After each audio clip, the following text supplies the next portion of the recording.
Yeah, and that's one of the things too, is that everything is frequency. Each of us have our own frequencies, besides the fact that we're all one collective frequency. Yes. So, and that the earth is also has its own frequency. But and trees are still, because they're so evolved, they don't need to move around. They don't need to go and make themselves breakfast, make sure they have, whatever, Yeah.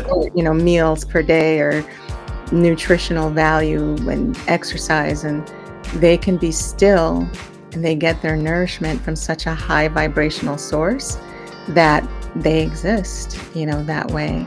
And they can communicate for sure.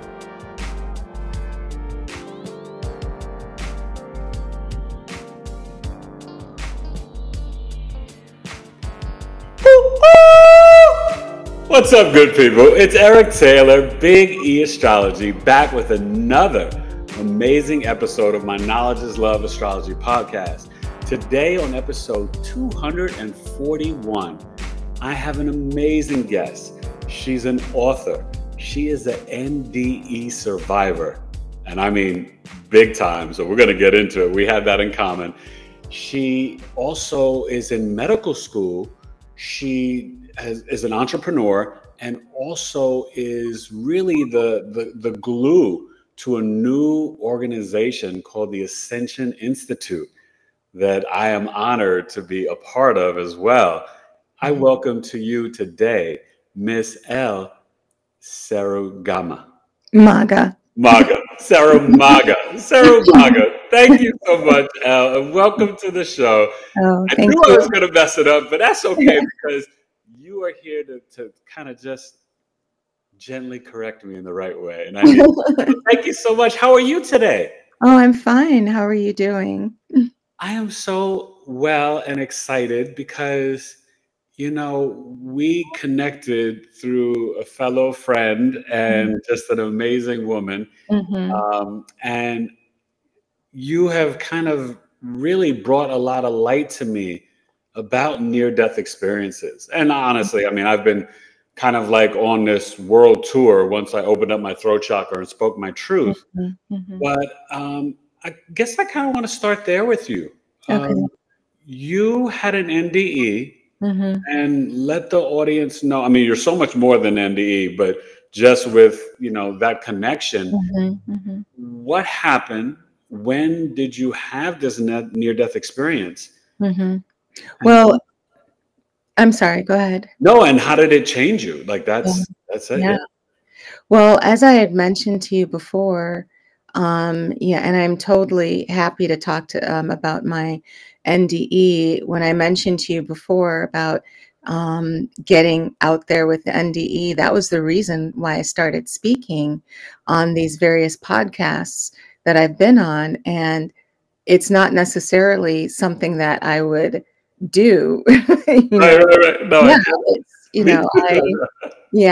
but I felt compelled by spirit and also by my guides to share about it, because it's an opportunity that not a lot of people get a chance to have. For me, it kind of reset me. I was in the matrix, single mother, doing a lot of stuff, going to work, just building, growing, but very matrix focused. Right. And it kind of stopped me in my tracks and helped me to reset, so that I could fulfill what I now believe is the path that I'm supposed to fulfill while I'm here. Wow. Before I go. That sounds so beautiful. Just that part right there. But go ahead. I want to hear all of it. Yeah. So I had my near-death experience in 2015. I had an infection. I didn't think that it was that bad. I just had some weird symptoms. Okay. It was right before vacation to go and see family. Decided to still go and see family. Actually, my daughter encouraged us, to still go. Right. And so we went to see family, and then I got more sick. and then ultimately was admitted into the hospital. And then while I was in the hospital, um, you know, there was an issue with the medicine, and I started having anaphylaxis, and my oxygen started dipping. And after I was stabilized, um, I just didn't bounce back after that. So I was transferred to a larger hospital that, felt like they could take care of me. But soon after getting there, I was induced in a coma, and I was in the coma for 2.5 months, and uh, starting to, and in the crashing state a couple of times, where Right. my family was called. They gave me last rites. Family and friends were called. People flew in from out of the country and out of town to say goodbye, things like that. And And your poor daughter, how old was your daughter at the she time? was she was only 10 going on 11. Oh, God bless her. Yeah. And so it was very traumatic, but and in a not just in that, but we were in a new environment very quickly. So, she wasn't in the school that she was going to because it was out of town, wasn't by her friends, in a Wow. brand new school. Yeah. And, she kept up her grades. She got A's. She was a number 2 student in the school, even through all of that. And She's an amazing young lady. I was able to meet her, and we'll talk about that later. But yeah, you did a wonderful job. yeah, thank you. You're welcome. So she, I say that in my, while I was traveling, because one of the things that people should know is when you're in a coma, you're in a near-death state where you can decide to not come back at any time. You leave your body, also called astral traveling, lots of times. I Sometimes experienced that, yeah. I'm sorry, go ahead. No, no, I was saying I experienced the astral traveling as well, so I know exactly what you're saying. But go Right. ahead, because that's fascinating. Because I don't think people hear about NDEs and near-death experiences, Mhm. but you kind of bringing clarity from the other side. Mhm. Now, it's interesting that you say that you had. Did you know this in coma that you felt like you had a choice? No, I never even read about or watched a lot of things about NDEs, Right. so I didn't know what the hell was going on. I just knew that I Right, was right, right. there. But did you ever feel so? But you were aware that you were in the hospital, and then they told you they were going to induce coma. But while you were in coma, Mhm. like, well, then let's see, what were the experiences there? Like, were you in different dimensions? Were you? I Yeah, I was in different dimensions, but when I was in coma and when I left, it felt like a continuation of life. Yeah. It was just like life was just a little bit different. For example, I traveled to different dimensions. I traveled to outer space. When I traveled to outer space, I never said, "What's going on here? Why am I in outer space? This is not logical." Things like that. Right, right, right. Everything, the impossible felt normal. Yeah. Things that, the powers that you get, the communication with, my guides, I had 3 of them, all of that seemed perfectly normal, and Hmm. my trust, you don't question, like, I had a sense of trust in my guides and belief like a child, like, Wow. so it was basically my mind was like a child again, in the sense that if I saw a guide before me. For example, I saw Jesus in his light body form. I didn't say clearly that, something is wrong here, or, just Right, right, right. analyze, and, what we do in regular life, analyze and, gaslight or make things logical. I Right. didn't do that on the other side. And So um, I would go in and out of my body before I was at my end point, and I was able to see just for example, there were people who came to sit by my bed and sing to me with this church that I used to belong to. Okay. And I'll go into why I used to belong to the church. Okay. But anyway, but I Could you heard hear it in Coma Land? Could we I hear could them hear it. I singing? heard them singing, you Yeah. know. And so you'll hear sometimes when people talk about being near death and or their experience, and they're walking down the hall of a hospital, or they're trying to talk to somebody and the person doesn't hear. You can be floating up above, which Yeah. I floated up above, but then I was also in the bed as well. I was I floated into a procedure room, and I don't know what the mechanism is that necessarily draws you, but you think about where you want to go and then you're there basically. So I was in a procedure room where they were doing some type of prep procedure on me. They did shave my head and check my head for brain activity. So it could have been that time. Oh, so you actually, okay, so while you're in coma, Hmm. you're seeing them Yeah. work on you. Yes. Yeah. Wow. See, and we've kind of discussed some of this, but I think that that's so fascinating because Mhm. a lot of times in my coma experience, and I got to admit, you're the first person that I've actually met that has trumped me, because I did 40 days, and when you told me 2.5 months, I was like, oh, girl, you're like an OG to me. I'm like, oh my God.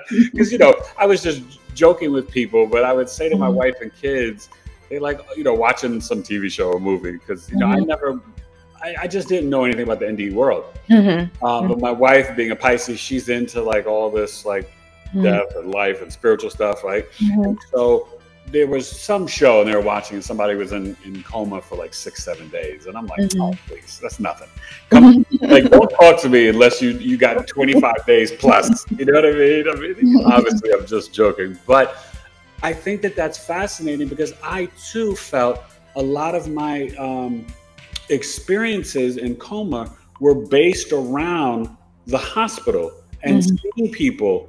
And you, I don't know if you remember telling me this, but you brought a lot of clarity to me because you said something to me, and I want you to explain it here for the audience, Mhm. because I had explained that I saw people in coma, the respiratory doctor, Mhm. the manager, the head of the hospital, Mhm. and never met them. But then when Mhm. I awakened and I saw them in real life, I Mhm. recognized them. Yes. Mhm. So explain how what you shared with me and your thoughts and research and theories on what that actually is. Right.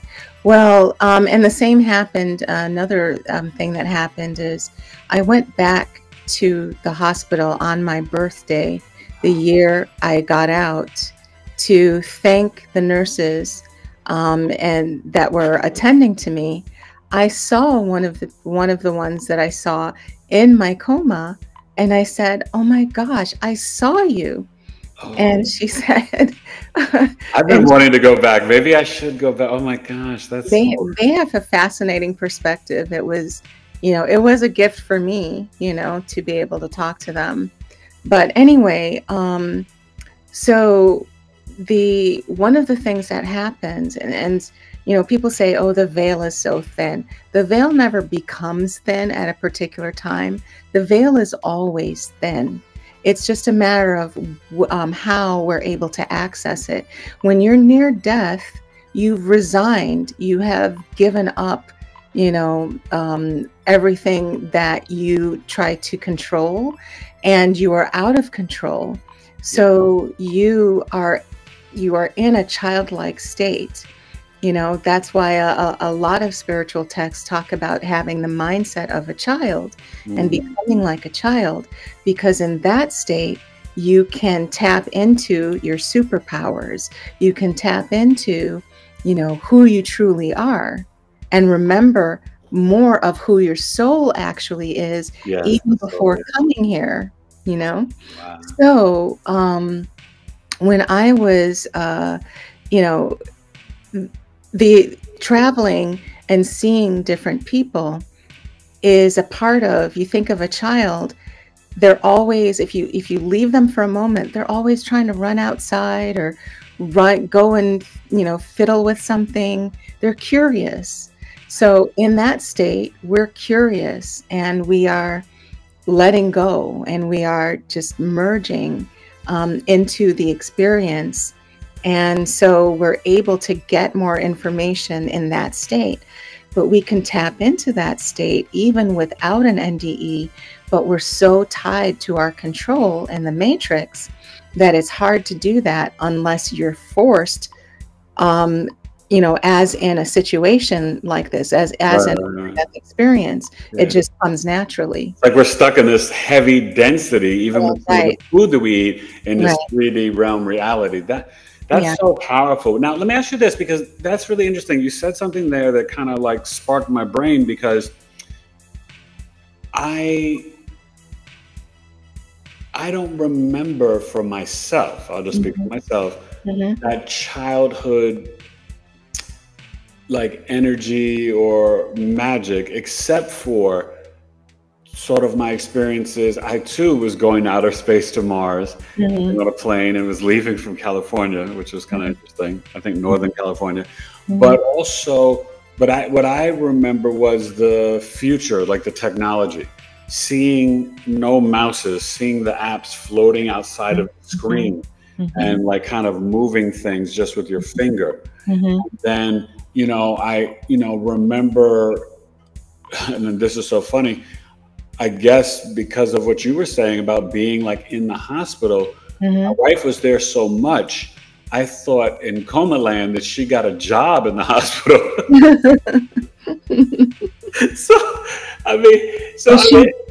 It sounded like she was your anchor. Like for me, in coma, my daughter was my anchor. I had 3 guides, and one of the guides looked like my daughter, presented like my daughter, was very quiet and telepathic, but looked exactly like my daughter. And that was my anchor, which I believe most of us have in that situation, if we're coming back, and to keep us kind of fighting, to keep us grounded, things like that. That's fast, because I don't know. I'll just say I don't know if I can relate to that in that aspect. Because for me, unfortunately, my wife in coma, in real life, she was fighting for me like crazy, like doing 2 days. Meanwhile, the boys are, home in school because it was during COVID, homeschooling. But in my experience, unfortunately, she was having an affair and cheating on me and trying to kill me. That's how I felt, just like also the hospital staff. So it was very spiritual warfare, battling Satan, dark night of the soul. And I wanted to ask you, did you have any negative experiences in your coma time? Yeah, my my life review, it wasn't necessarily, I want to be careful to not say necessarily negative. Okay. I had some experiences that were showing me some aspects of life that exist and educating me about the lower frequency of things versus the higher frequency. Before I had my experience, even though I never really thought about near-death experiences, and didn't really know much about them, I said, well, when I die, I'm going to ask God this, this, and this, and this. I want to be taken on a tour. I want to know everything. I want to know about the aliens. I want to know everything. Oh, that's so great. And so one of my guides started telling me things and started showing me, kind of like how you were shown the future. I was shown the future as well, but guess what? The future is right now, because time is an illusion. Yes. So all of these things were happening at the same time. So we were actually seeing the present, just a different dimension where it's the future. Yeah. So what I was shown were, I had wanted to know why the Matrix was the Matrix, and what was going on there. So I was shown some of the back rooms of the world.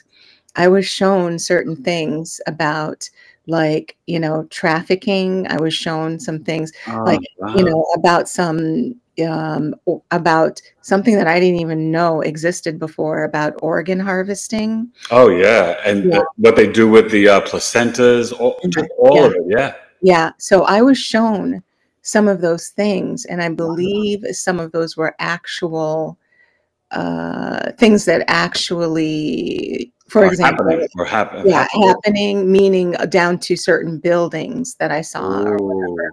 Ooh, wow. So, That's heavy. yeah, and so, um, Well, how do we, so, okay, stop right there for a second, because this is a mhm, quick question I want to ask about this, because you hinted towards about the church and stuff like that. So where were you religious wise or mhm. spiritual wise before this whole incident and being induced and going into coma? That was a great question. I was spiritual, but I was like, somebody who goes to church and does things, out of habit, but also at the same time, life is just too dense and you don't really get a chance to dive deep and to really connect. So I think I was disconnected. And was it a Baptist, non-denominational Christian church, Catholic? Oh, not really. Non-denominational Christian. Okay. Yeah. That's Yeah, what I used to go to. Yeah. Okay. yeah. And, I would still I'm not against Christianity. Oh, yeah. I just believe that, Christianity is not being practiced the way that Jesus wants it to be practiced, Oh, yeah. and is not really manifesting what Jesus talked about and Jesus's life. So So, true. yeah, so Totally agree. Yeah. I And by the way, I do call him by his real name, Yeshua, now. yes, and that was one of the things that I learned actually after the fact. Yahusha, Yahusha. yeah, that's actually Jesus's name, Yeah. and God's name is Yahuwah. And there's scripture that says, "Let everything that breathes call my name." If you think about Yah, I had learned that Breath. Yeah. that God's name is actually the shortened version of God's name. What we say God is actually Yah, like that, Yah, and it's more like a breath and a saying at the same time. It Yeah. has a frequency and it has a resonance, and it's very powerful. And we have that in us when we, all the time, and we can manifest with that as well. Wow. Mhm. Okay. So it's like, all right. So I want to finish. So then, how did things wrap up? And was there any other experiences in coma that you'd like to share that you think would be surprising or magical or mysterious for the audience to really understand? Because I know that that's a long period of time. And Mhm. obviously you said you had families from, and you're originally from Uganda, correct? I'm half Ugandan and half Jamaican, Okay. But and so yeah, you were born there. with some other things mixed in. Okay, cool. So, but I mean, you had family literally coming from overseas. Yes, I had family come in from London, from Uganda, from Canada, from Jamaica. So Um, everyone was just like yeah, prepared to say goodbye. yes, And yeah. then that's their side. Hmm. And then for you, was there even a thought or a question, or was there like, do you remember like kind of like the last piece of coma before the awakening to come back So to the reality? that's a really good question as well. And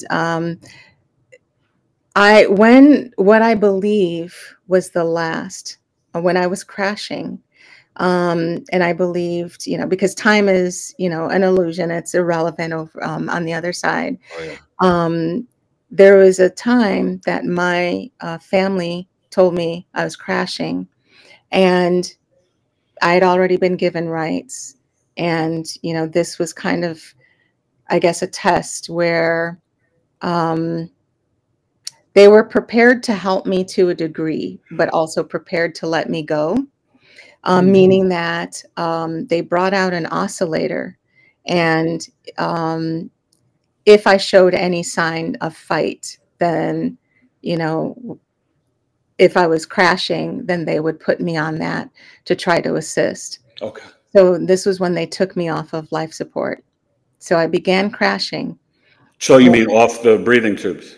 I had full ECMO, which is everything. I had trachea, I had a trach, I had a feeding tube. Yeah, I was plugged in everywhere. I know. Okay. So God bless when you. when during that time, I believe is when at the end, my guide, one of the guides who was male, told me to telepathically to extend my left hand.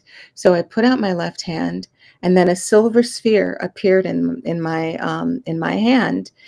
And again, in the childlike mentality, I'm just kind of, oh, that's interesting, you know, not really, a little oblivious to the intensity of what was going on, life about to change. And then I saw Jesus or Yahusha. And at the time, I still, you know, recognized as Jesus. But he was in his light body. So he was a light being of energy. And so I telepathically was told that I was loved, and, you know, a bunch of different things, you know. And I turned and like this way, and a tunnel started to appear of light, and it was bright, like so bright, like extremely white light, and it made a tunnel shape. And I just, again, in the childlike mentality, oh, that's neat, you know. And but you didn't go towards it, or did you? no, I stood where I was. I looked at it intensely and kind of admired it, and felt everything kind of stopped, and there was a sense of silence and peace. And then I was told that it wasn't my time, and that I was going to go back. And at that particular time, I was so kind of detached that at that point, even though I would have missed, you know, my daughter or others, I was prepared to do whatever was necessary of me. But since I was going back, I thought, oh, okay, well, alrighty, you know. And it was strange because you're in such an intense thing. And for me, it was kind of like just felt very peaceful and matter-of-factish. And everything was just very still and quiet and peaceful. And before that, the thing that that is profound, one of the things, we don't have time for all of them, but one of the things your audience should know is that I was kept on being told, merge. And what happened when I would merge, like I was told, merge with a tree, merge with other things, and found that trees are conscious, life forms are conscious, not conscious as in, oh, you know, they have feelings. No, they actually think. They actually have thought process. They actually are very advanced and high vibrational. So I merged into a fish, into a lily in the pond, and into, you know, and with a tree.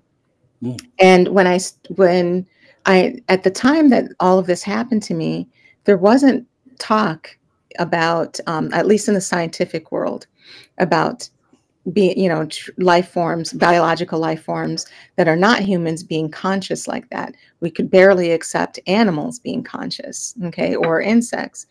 And I was told that scientists were going to end up studying the consciousness of trees, for example. And after I started sharing this, maybe about a year and a half, 2 years later, I'm, you know, going through my news feed. Scientists have discovered that trees are conscious beings. And then a year later, I don't know if you remember that whole tree, the whole tree thing on TikTok where people were hugging the trees and they were responding and things like that.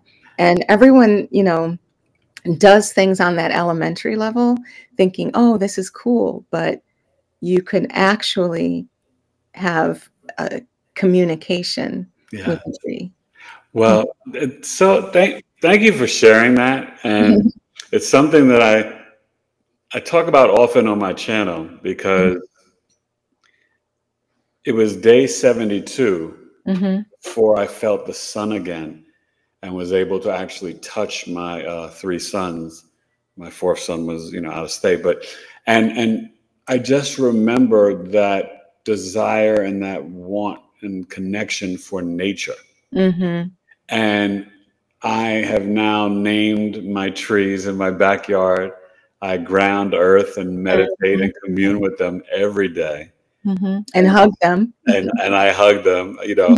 And I feel bad sometimes because sometimes just because of the location, I'll hug one. Mm-hmm. But while I'm there, I send that same love to the other two, like, you know, Mm-hmm. because I just don't always have the time to get to hug all three of them. Mm-hmm. And but I literally do feel bad, right? Which is kind of funny. I mean, I can't believe I'm saying this out loud as like a New York City hip hop kid, but yeah, I love hugging trees. And but you are right. And I even met a gentleman. I was at a spiritual retreat in Sedona, and I Mm-hmm. met a gentleman who actually hooks up sound frequencies to Mm-hmm. trees, so Mm-hmm. you can hear their like Yeah. their musical notes and sounds. Yeah. And so the trees singing, and it's like Mm-hmm. I heard a marigold. I heard Mm-hmm. oh, I don't know if it was a pine or another tree, but it was Mm-hmm. incredible, Yeah. incredible. Yeah. Yeah. So Uh, you're so true. yeah. And that's one of the things too, is that everything is frequency.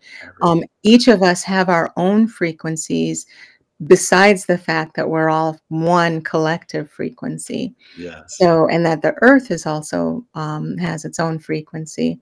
But and trees are still, because they're so evolved, they don't need to move around. They don't need to go and make themselves breakfast, make sure they have, you know, whatever, Yeah.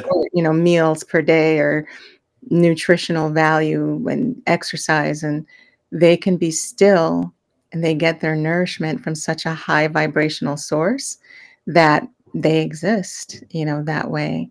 And they can communicate for sure. So, okay, so not to like abruptly leave that, but I mean, I think you put like a real fascinating bow on it.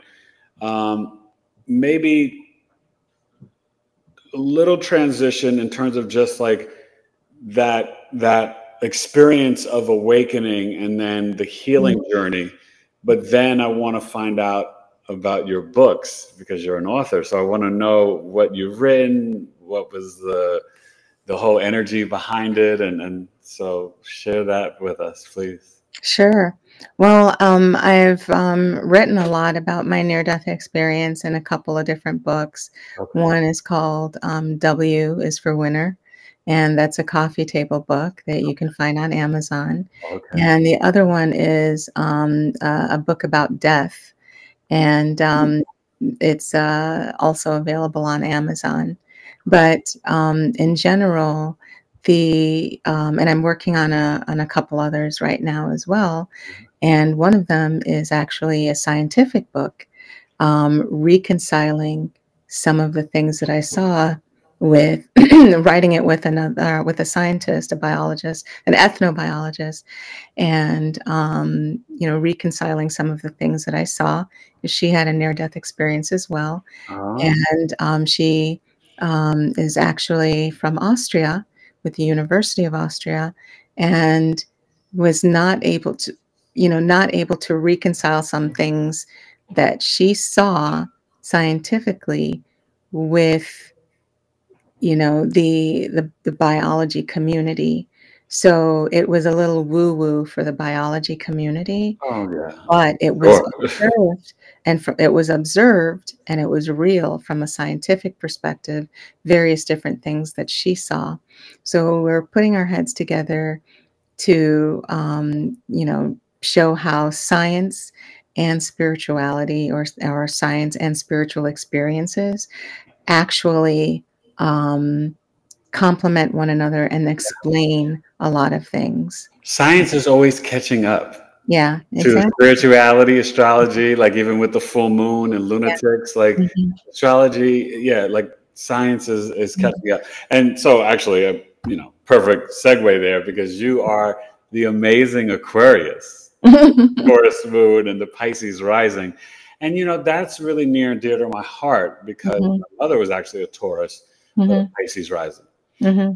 And my mother-in-law is an Aquarius sun. So I want to try to really understand, do you feel that the NDE has taken you on like an extension and a little veering to the right in terms of your spiritual and or religious beliefs? Like not like, you know, making you doubt anything, but making you more open and more even further advanced to understanding dimensions and spiritual realms and Mhm. God source creator and the connection within us. Mhm. Explain that to the audience, like how you view it now compared to before, and was it all through the NDE or some of it even after? Some ideas I had before, Okay. but because I was in more spiritually traditional arenas, you know, I would put it on the shelf. I'd compartmentalize that. So I was open, but not engaged as much. Yeah. Now I feel more engaged with lots of different ideas and lots of different perspectives because for me, my NDE, what I experienced and what I was told, that is that is it. And um, I could not get closer information to the divine than that. Yeah. And so, And do you believe that we choose it? That you and I both yeah, chose to have the yes, NDE? Yeah. yeah, Our mhm, souls, part of our mhm, soul contract. Yeah. yeah, mhm. Amnesia. Well, you know, it's so funny because that's how I look at the natal birth chart, right? I explain to my, this Mhm, is the map of your life, but it's the remembrance of your soul. mhm, I'm almost like a tour guide, kind mhm, of revealing to you what you pre-selected before you incarnated here on earth. mhm, And so that's why it's so powerful how in the chart reading, so many things, like I tell people, you may not remember something I could misinterpret as the astrologer, but mhm, astrology is mhm. never wrong. No, It's and never wrong. And it is bone chilling. and I believe astrology is the is Yah's organizational chart for how we manifest, kind of like the cookbook, the ingredients, Yeah. you know, book. So let's say your soul, oh, I need to learn this when I come to this place called Earth. So let me, you know, I need to be this sign, this, you know, whatever, have Right. this going on, This and all experience, of that, mom and yeah, dad, yeah. right, and all of that can manifest in your chart. It's your soup, it's your soul soup. That's what the astrology, your astrological chart is. So, and Well, I love that term, the soul soup. So wait, that's very soul soup. Taurus moon of you. So then I have to ask, are you a pretty decent cook, or do you like to cook, and are you very much into music? I think more into music. Okay. I can cook, but I am so busy that I would rather not, unless it's a special occasion, Okay. then I will cook. Are you a But foodie though? Are you a foodie? yes, Okay. yeah, mhm, Taurus moon, definitely. yeah. I see all of the memes about that, about food, and I was like, "Why does that have to be so true?" It's funny though. I Mhm, mean, it is. mhm, You know, I just recently interviewed another guest who was a Taurus moon, and he's an herbalist. And mhm, there's something, the moon is exalted in Taurus. mhm, And for you being an Aquarius, that is, so you have two things that are extremely rare. The mhm. Pisces rising and also Aries rising are the two most rare rising sign ascendant placements in astrology. Oh, You have really? the Pisces rising. And then Mhm, the actual most rare sun sign happens to be Aquarius. Mm. You I know? only recently learned that. I didn't know that. Yeah, so it's Mm. really fascinating. And so now for you, um, what was there a shift in terms of after writing your books? Mhm. Was there ever any divine revelation in that process? Because I say this because I know as we've discussed things, and just as the years have gone on, I'm coming up on my 3rd-year anniversary. Mhm. It seems like every month or every 5, 6 months, something new is kind of Oh, yeah. revealed about my experience. Yeah. So I want you to share with the audience, have you experienced that? And then did you also, besides like when you went back to the hospital, that's really Mhm. deep, but also did you experience that through the writing about your story? Yeah.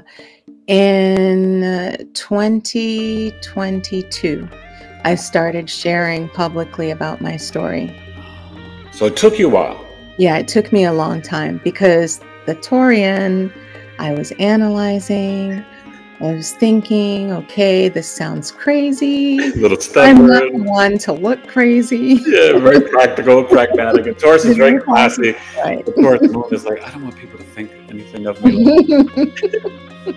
Right. But your Aquarius sun won out because Aquarius is like, Yeah. I'm innovative, futuristic, and weird and Oh, unique. yeah. And if you ask my friends and family, they would say I am super Aquarius. Oh, the I'm little bit very that I've Aquarius. gotten to know you, yeah, you are Aquarius, my friend, and it's great. I love it. So, so basically, when I started sharing that, and I was sharing, oh, the silver sphere and all this other stuff, and things happen and just disappear so much in the world now. That was around the time when the silver spheres were in the sky everywhere. Hmm. Remember No, those? I don't remember that. See, people are starting to forget a lot of these things, but there were a lot there it was going all over the news, the social media news about silver spheres being seen in the sky. Hmm. And so basically, um, I started after my experience, certain things that I saw came true. Oh, So yes. it was only then that I realized, wait a minute here. Was I seeing the future? Was I being given future information? But I didn't initially know that. Yeah. I came out of my situation with a basket of weeds, of memories, of things that I was told and visions and Yeah. everything else, and thought to myself, okay, what do I do with this? Right, it's hard to compute, right? It's hard Right, to even exactly. explain because you could Yeah. tell the story, Yeah. but it's almost like being in like a mansion with like 300 rooms. Mhm. Like that's what I felt like. Exactly. That's a good description. Yeah, Mhm. because it was like for me, it was mini movie vignettes, Mhm. you Yeah. know? And Yeah. wow, okay. Yeah. So since I didn't know what to do with it, I just kind of kept it to myself until 2022 when I started sharing and I just kind of threw up everything. I was like, look, because I was being, nagged by my guides. You need to share this. You need to share this. Yeah. Like, You, fine, okay. you feel I'll that pull. Yeah. You do. So I did, and then started realizing this is like some of this is prophetic. And I believe there's more to come, but, Oh, there we'll is. see. Yeah. Now, Mhm, did you feel, because I experienced this, mhm. did you ever have anyone kind of poo-poo or Oh, give yeah. you doubts in terms of like, don't share that, don't speak your Mhm. truth. Oh, yeah. People Mhm, will think this, that, and that. Because mhm, I experienced someone telling me, and someone that I kind of respected at the time, mhm, a spiritual person, that I should just let it go because of the controversy around COVID and stuff. Don't talk about it. Don't. mhm, So, it happened, mhm, you're past it. mhm, And mhm, I was kind of listening to them, but then no, that was mhm, wrong. Like mhm. that's why like last year on the second anniversary, I spoke my truth Good. and it's been a gift and a blessing ever since. Yeah. And I also understood that my guides didn't just want me to share with other people and tell other people information. Uh-huh. It was also for me,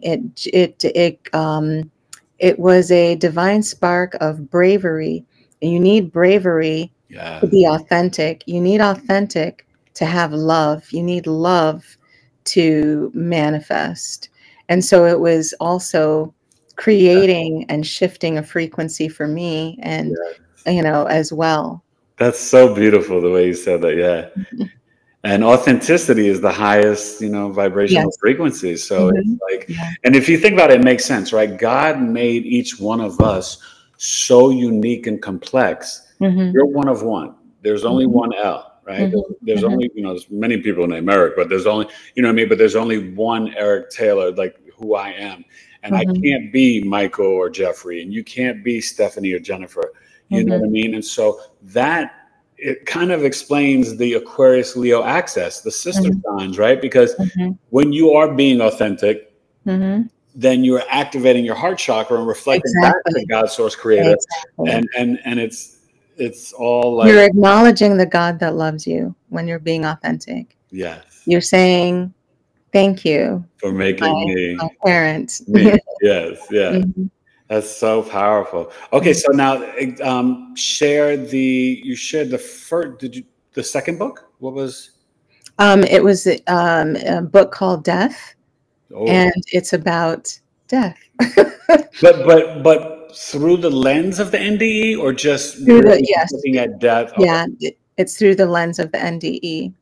So it's in general, there's a lot more to write about all of this. And to answer your question, um, it wasn't as much in writing that all of this kind of unfolded for me, because I continue to get what I called uploads. Okay. I Not don't call them downloads, uploads. uploads. I call them uploads. I love it. I continue to get those. And when that happens, that's really what continues to drive me, as well as getting information from my guide still, that that helps me with various different things. Hmm. Um, one of the ones that I got recently, I would like to share. Please. Um, so, and this is in regards to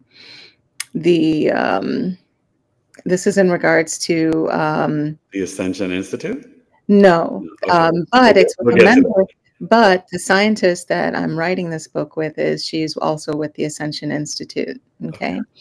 Um, we were talking, and I got an upload about something, as we were talking about genetics. That's my field of study, is genetics. Okay. And I was inspired to study genetics because of my NDE and what I learned about the human genome, our connection to with our genes, our abilities with our genes, as well as the fact that we have ET cousins that helped to assist in our Evolution. evolution. Yeah. Okay.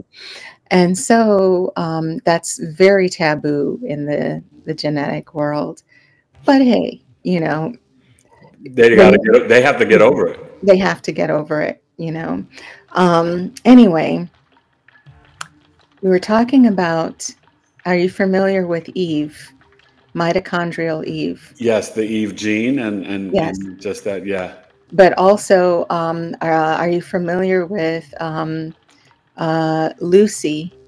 The Lucy was the oldest female fossil ever found, Yes, in Africa. but Yeah. right, and then she was considered a mitochondrial Eve.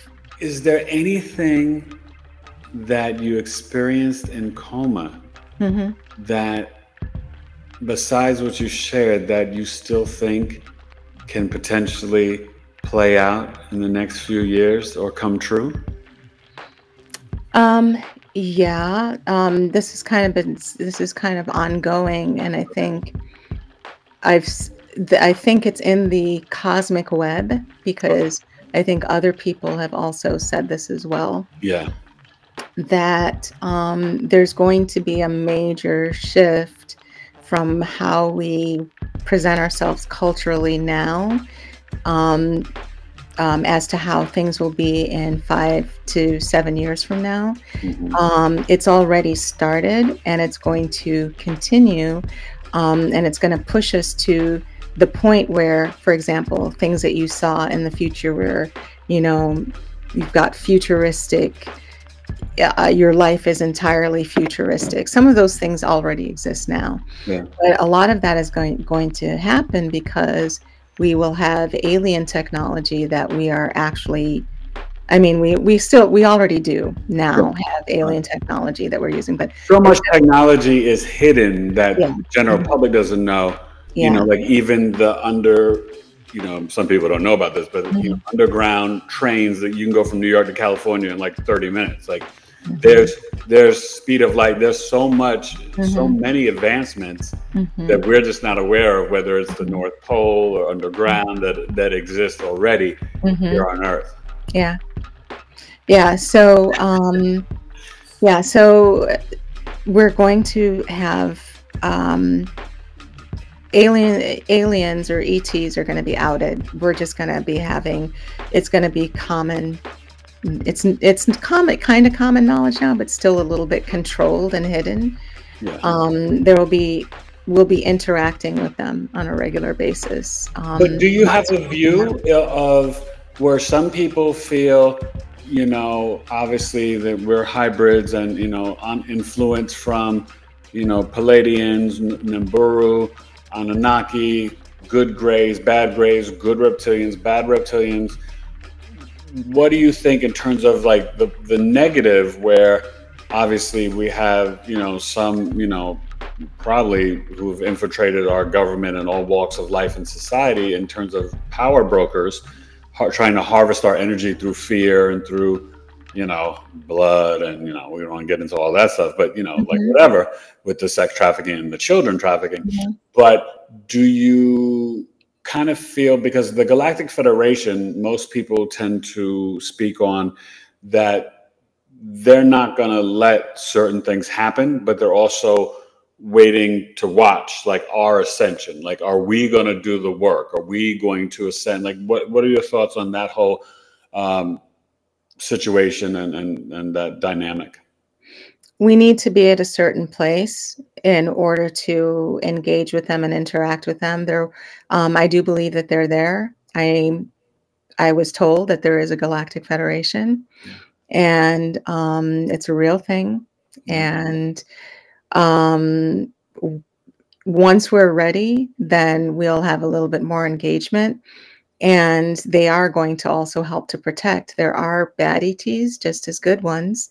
Like there are, or I should say, low vibrational and high vibrational, as they are with people. So, yeah, we're being watched.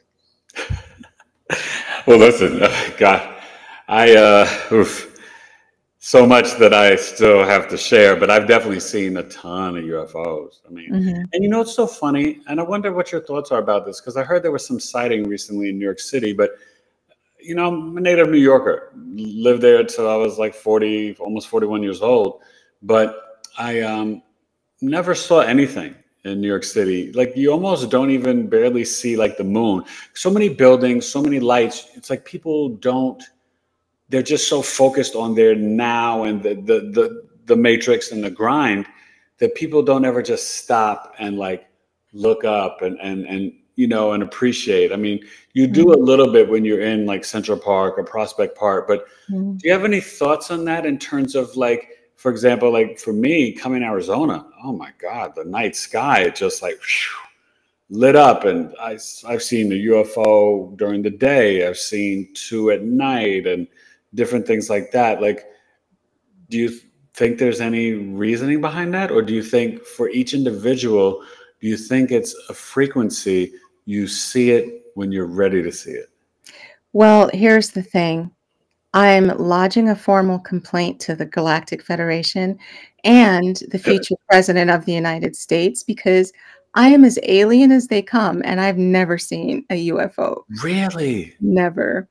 Not one in the sky, that is. But a lot of that has to do with I just haven't been in the place and time. However, I have I have It's experienced. kind of exciting. Yeah, I have experienced other ET related things. Okay. Like I mentioned in my NDE, I went to another planet and observed another species. I've also had some weird things happen in real life Mm. that were ET oriented, Yeah. but never actually saw a craft. Okay. So, but also I haven't been in the like a proper place, like where I am. I'm in densely populated, and I did hear of you know a UFO more than one occasion at the airport, Mm. and I was just like, darn, why couldn't I get over there fast enough to see that? But Oh, good. Yeah. but I think the reason why this is all ramping up Yeah.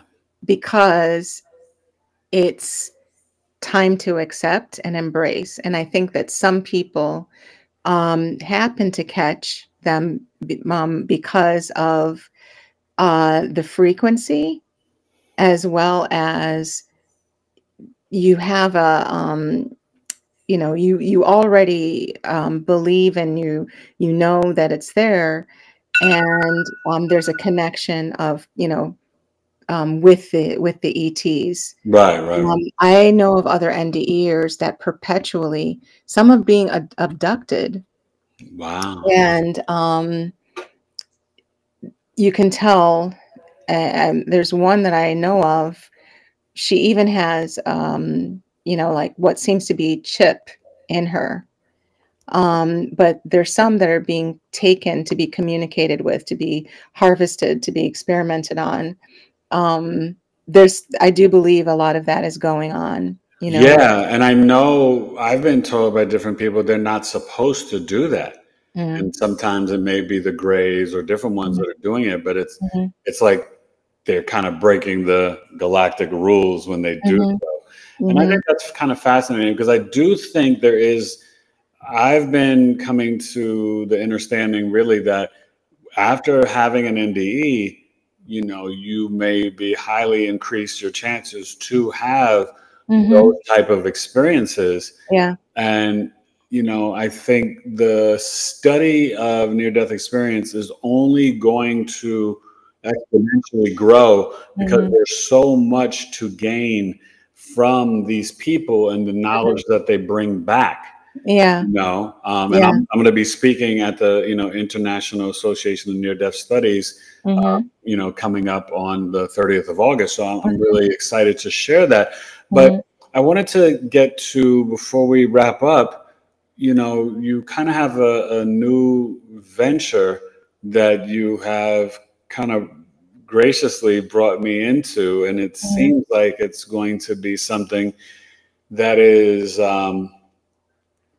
not just innovative or groundbreaking, but just really heart centered and authentic mhm, for the collective.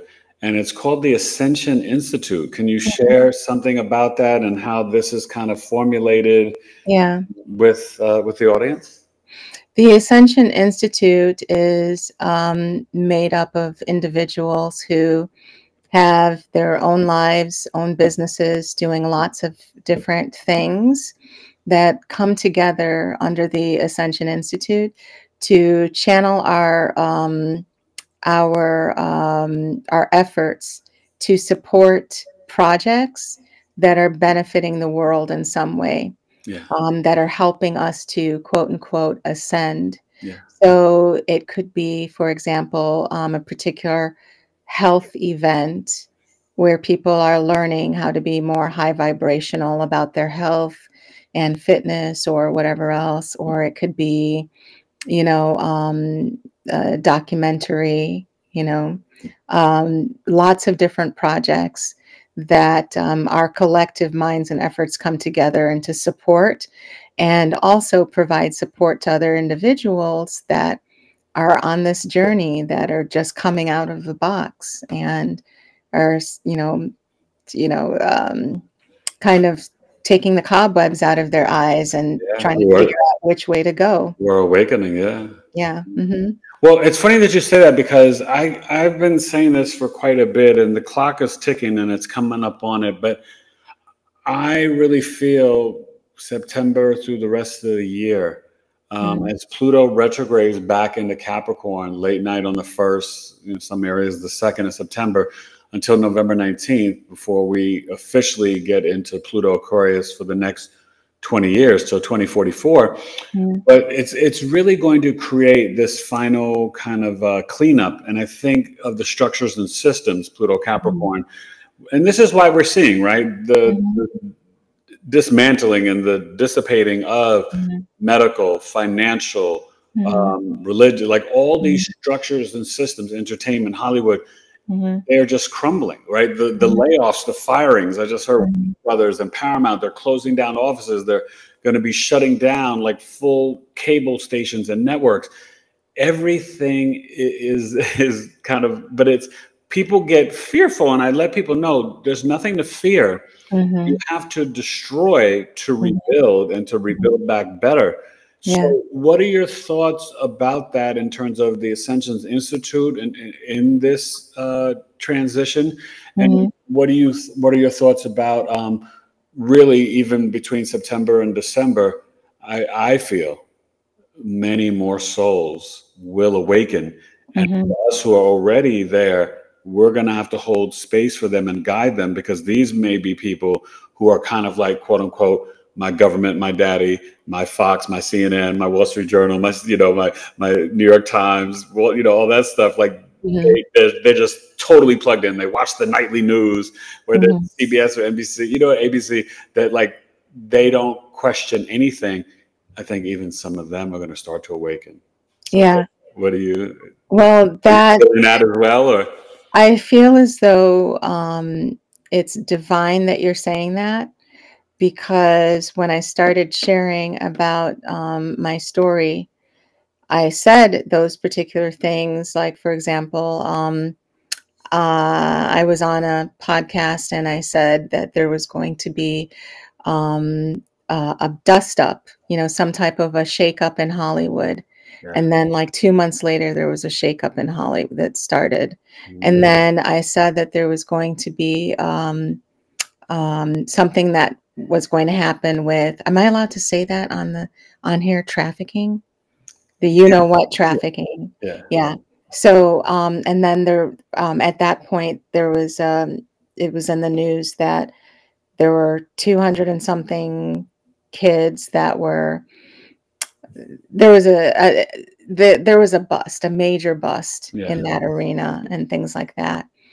And you know how when things happen, you say something, but you're just saying kind of like, well, this is what I got, so I'm saying it. But then when it happens, you're kind of like, wait a minute, Trust me, I know. Do you know, I literally dreamt about 9/11 2 years before it happened. And then when it happened, I was like blown away, because I wasn't clear in the dream what exactly it was, but I saw the chaos and the destruction, and it was so clear that it shook me to my core. And because it was 2 years ahead, I don't want to say I forgot about it, but it was just like, I know exactly where it was. And then when that day happened and I was there, and then my friends coming over, and the soot, I saw, that's what it was, the soot and the dust. Because one of my good girlfriends came to my apartment, and I lived in the Upper West Side of Manhattan. I was like, my little studio apartment was like the hub. But when she came to my apartment that day, I was like, oh, that was my dream. It was like a full circle movie moment where I was like, oh, snap. And so, this is. Yeah, exactly. And I think that there's a reason behind that, but I'll get into that another time. But anyhow, one of the things that I used to say at the end of each podcast, I said, do not be afraid. Everything's going to be okay. Yes. And the reason being is I was told that all of this stuff has to kind of unravel, and these things kind of have to happen. But if you're ascending, and that's what the Ascension Institute is about, if you're working on ascending, you're going to be centered. you're going to be the eye of the hurricane and very still. Yeah. And you'll be able to handle these things. You'll be able to, yeah, Maneuver and adjust. maneuver, right, and adjust. And the Ascension Institute is, like you said, about holding space for people who need, who need a little help with navigating that. Yeah. And also a place for us to support each other Yes. as we do things, and bring things to the world. That's So, so beautiful. yeah. And I love your intention behind everything, even in how you speak. And I'm sort of curious with, the Pisces rising, and then you have Uranus and Pluto and Libra, that, generational marker, which can be challenging because in a lot of ways your soul is here to learn your life lessons through relationships, marriages, business partnerships. And you can experience, some pains and traumas and stuff like that. And you mentioned being a single mother, and I don't know if, that was like a real difficult or challenging time for you. But have you seen in your life with the Pisces rising? I saw it with my mom. There's a magic that you guys have, and you're like shapeshifters, but you're almost like, I think of True Blood on HBO, Sookie Stackhouse. It's like you have fairy blood. And have you experienced this in your personal relationships and just in general in life? Pisces risings, they tend to see people for who their highest vibration of who they can be, and not always who they actually are. Yeah. Doesn't mean that those people will even want to be their higher selves or can get there. And so is that tricky for you? And Yes, it's absolutely 1000%, and it's a blessing and a curse. Yes. Because like with my my ex-husband, and I was with him for 11 years, okay? And we knew each other for 13. Seeing somebody for who the potential of who they are to be versus who they choose to be are two different things. Yeah. And you can't save people. You cannot, when you, any relationship, whether it's love or otherwise, Yes. you have to go into any type of relationship and friendship accepting somebody from where they are. Yeah. And that's a lesson that I've had to learn. Take people at face value. Don't do the Aquarius thing or the Pisces thing and look beyond their soul.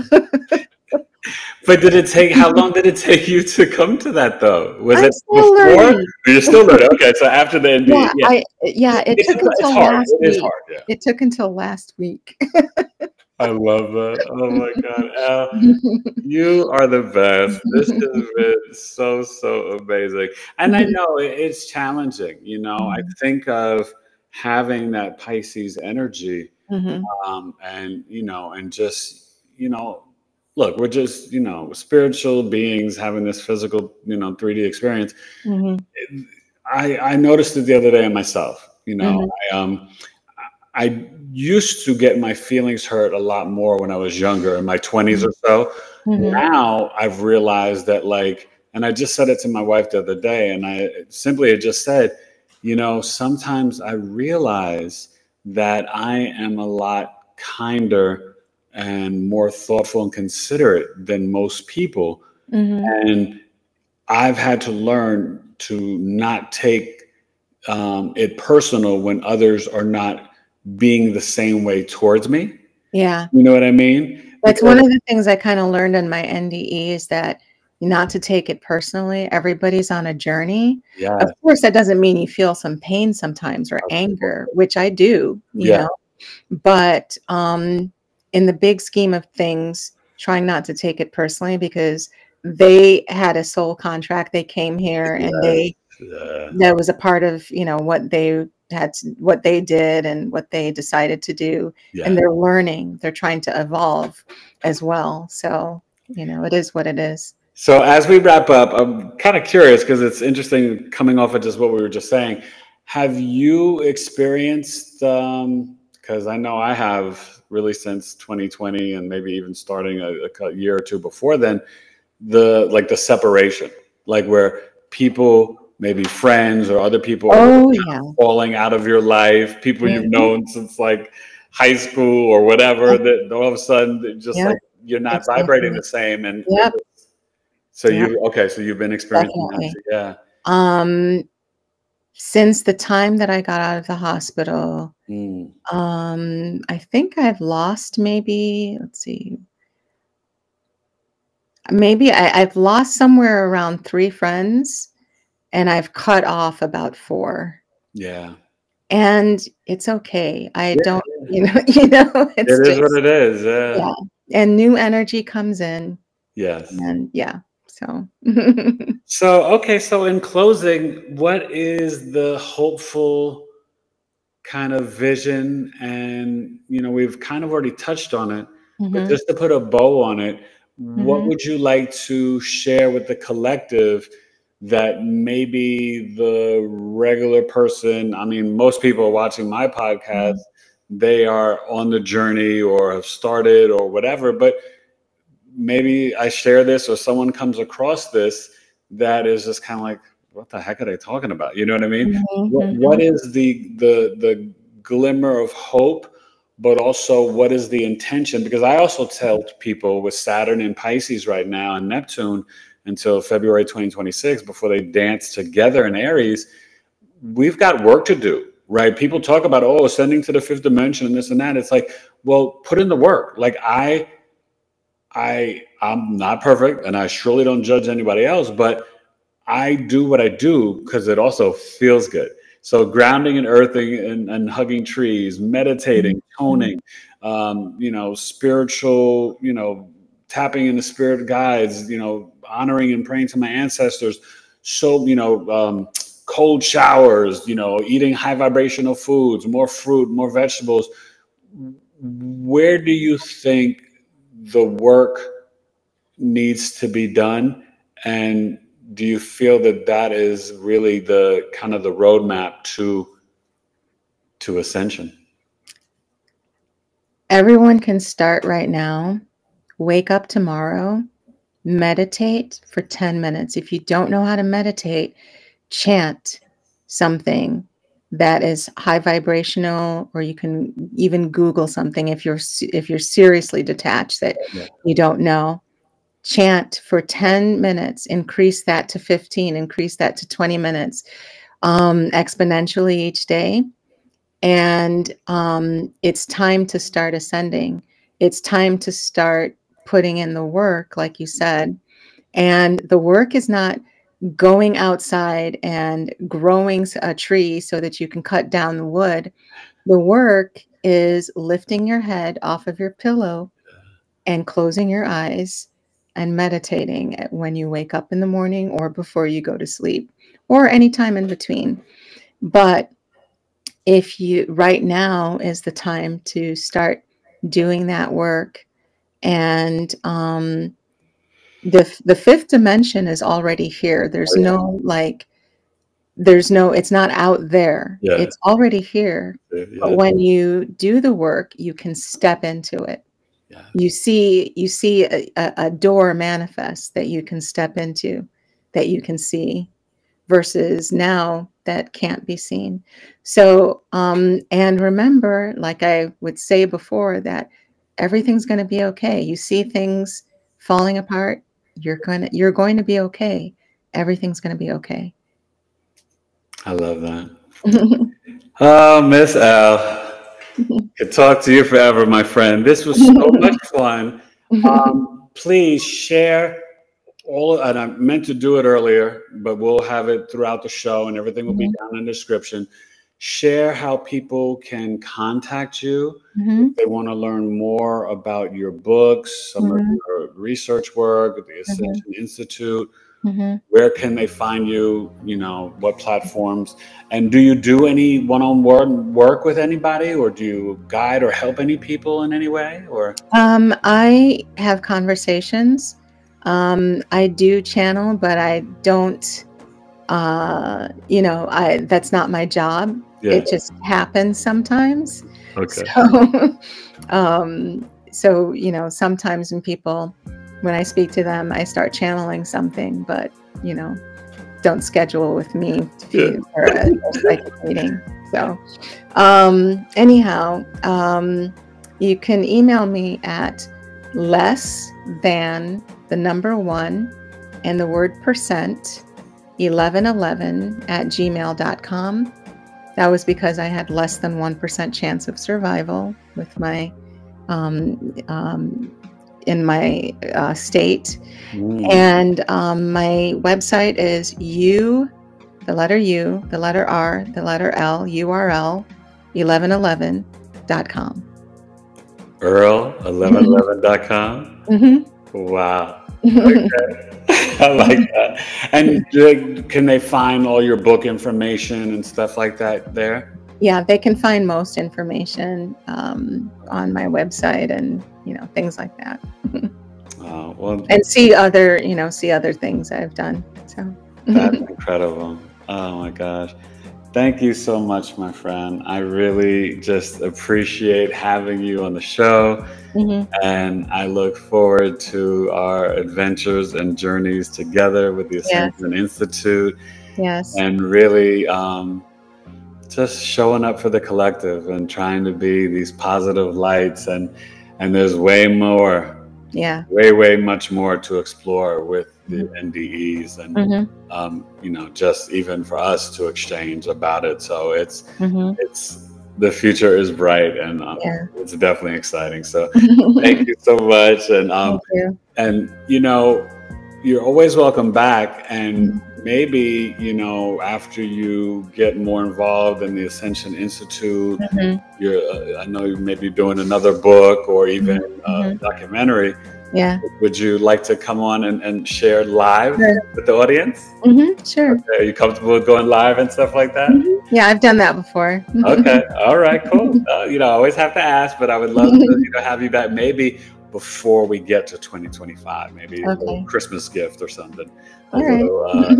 For the collective. So thank you guys for watching The Amazing Al on episode 41. It's incredible. Knowledge is Love Astrology podcast. And please like, share, and subscribe. This is a powerful message. All that Elle shared, it may inspire somebody. So don't hesitate to share it because you just don't know. Maybe they don't click on it. Maybe they ignore you, but maybe they click on it and it really changes their heart and soul for the good forever. So, don't be shy. Share because she just gave us a wealth of information and knowledge. So, and thank you for I guess listening. I don't know. Were you listening to your spirit guides and coming back now? So wait. Before I say goodbye, I just realized. So, what are your thoughts about that? Because a lot of people, there's a lot of talk where you don't go into the light because that light that some of us may see, what keeps us in the reincarnation loop. Do you have any thoughts on that? I don't believe that that's true. Okay. Yeah, I believe that the light just represents a different dimension that you go to permanently, meaning not permanently forever, but permanently for the life that you're just leaving. But the light is not something to be avoided unless you're not coming back. Then you don't. But the light's not to be avoided, and the light is the essence of Yah, of the Creator. Okay. I like that. All right. All right. Thanks, everybody. Thanks for watching. Knowledge is Love, and we'll see you again soon. Bye. Bye.